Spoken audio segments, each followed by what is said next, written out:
E aí galera, tô aqui novamente para falar com vocês, principalmente para aquela galera que vai fazer o INSS esse mês, né? Tá muito perto da prova. Eu percebi nos comentários dos vídeos anteriores que o pessoal tem muitas dificuldades, assim, que é difícil você resumir em um vídeo todos aqueles anseios que as pessoas trouxeram. Mas eu achei interessante e eu queria tentar aqui de forma breve e até em outros vídeos também falar um pouco, tentar ajudar, né? Não posso dizer que seria a forma mais certa, mas eu peço que vocês prestem atenção e de alguma forma eu quero que esse vídeo ajude ou pelo menos auxilie no que você já vem fazendo. Eu tenho certeza que nessa reta final, como está muito próximo, o pessoal tem sua base, já tem seu ritmo, já vem estudando a sua maneira, né? Então, o que eu quero trazer é algumas dicas do que eu penso que pode vir. Eu fui olhar o edital, né, do concurso, o primeiro ponto, você analisar o edital, e eu vi interessante, que a única matéria específica que tem é previdenciário. No conhecimentos básicos, a gente vai ter português, ética, constitucional administrativo e raciocínio lógico matemática, além de informática. Eu não sei se eu falei. É interessante isso, porque muitas pessoas vieram perguntar, tem como deixar de lado alguma matéria para esse concurso? E eu fiquei pensando assim, o quão arriscado seria fazer algo nesse sentido. Você pode até fazer isso se você não tiver tempo nenhum, você achar, não, eu não vou conseguir estudar tudo, você sacrificar uma matéria, mas tem que tomar cuidado na matéria que você vai sacrificar, isso apenas em última análise. Eu não estou dizendo que você deve fazer isso e focar nas outras, porque é muito arriscado.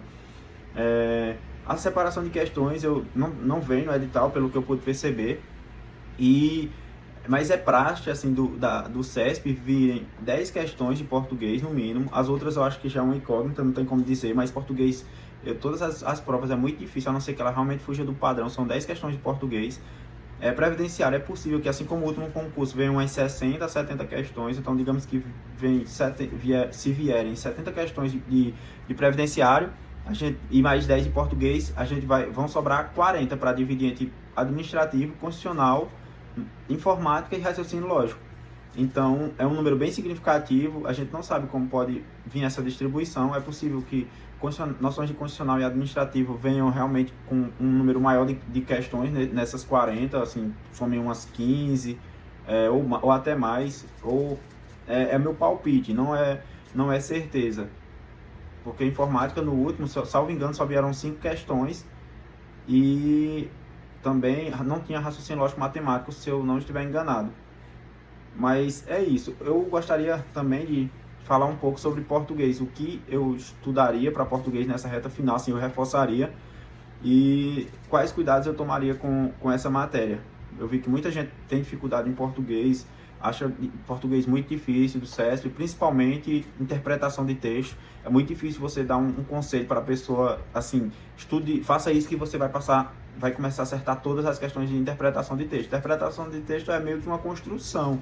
Eu demorei muito tempo para conseguir obter bons resultados em questões de interpretação de texto. Assim, foi muita leitura. Eu até trouxe esse conselho para as pessoas que questionaram nos comentários dos últimos vídeos.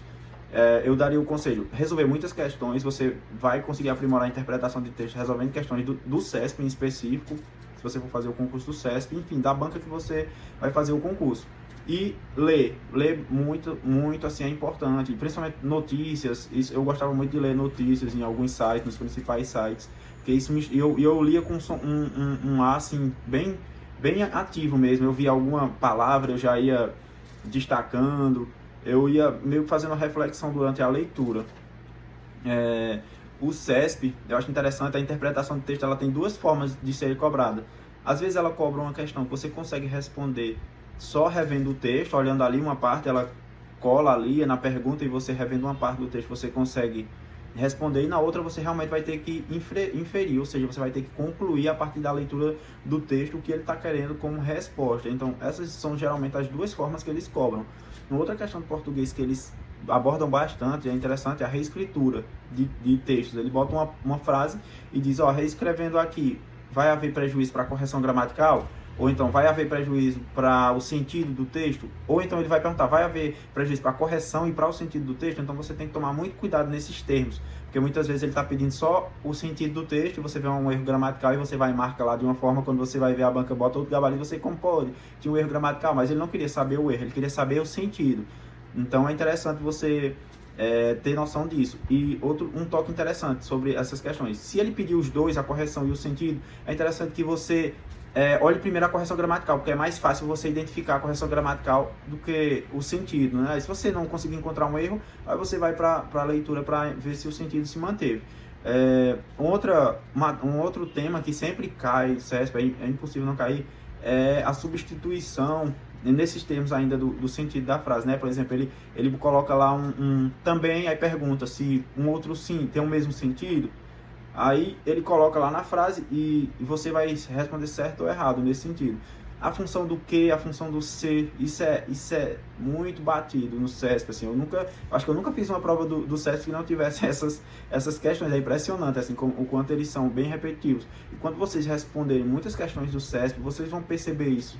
E vocês vão chegar bem mais tranquilos na prova.